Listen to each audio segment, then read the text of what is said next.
18th September 1996, during the regime of late General Sani Abacha's, in the city of Owerri, Imo, an innocent 11-year-old boy named Anthony Ikechukwu Okoronko was murdered for ritual. The little boy was hawking boiled groundnut, which was his daily routine. He strolled along selling his groundnut for peanuts to whoever wanted to buy. When he got to Amakoha area of Owerri, his eyes lit up with a joy when a customer beckoned on him to approach. That customer was named Innocent Ekenyahu, aged 32. And the little groundnut seller was visibly very excited. Since it was a hotel, it meant that the new customer would probably be buying plenty groundnut, which would mean more money to take home to make his family happy. While waiting, the boy was treated like a guest. He was given a bottle of Coca-Cola to cool off from the punishing heat of tropical Africa. Innocently, he took the Coke and gulped it. As he was sipping his soft drink and taking a look at the glittering surrounding of the hotel, he could have imagined having a hotel of his own too later in the future. As he was dreaming, his vision became blurry and the sounds around him became muzzled and dull. In a matter of minutes, he dozed off, never to wake up again. His tray full of granules was lying in a corner. Observing the boy from a safe distance was the man who had called him to buy his granules.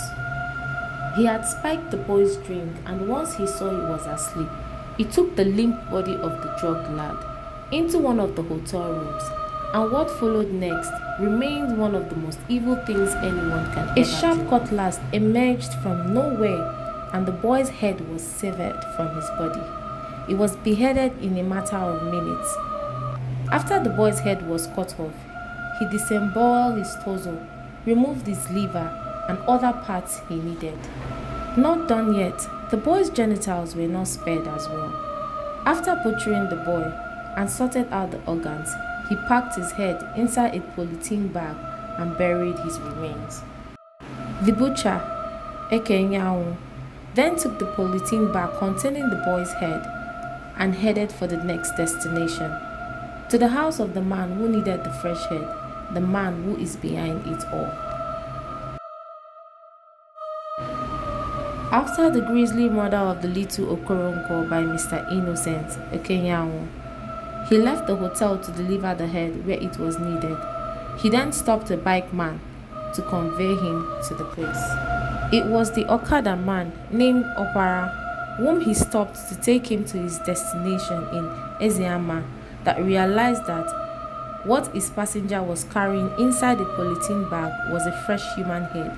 It was still dripping with blood. When he alighted, the Okada man quickly alerted the police.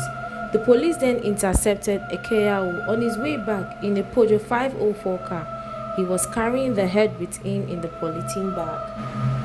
He was heading to the residence of a highly influential figure named Chief Leonard Onago at Eziama, Ikeduru local council area with the head.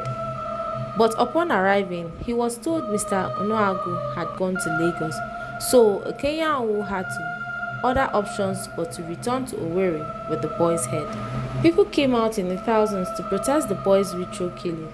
They stayed around and within the hotel premises, waited for the police to confirm that it was indeed a ritual murder, while more were marching and trooping to the scene of the ritual murder as the news was spreading.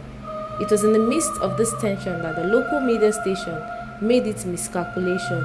They showed the image of innocent Ekenyahu holding the head of his victim. Following the arrest of Ekenyahu, he was remanded in police custody while awaiting trial. But while he was in the police custody, he was killed by food poisoning 4 days after.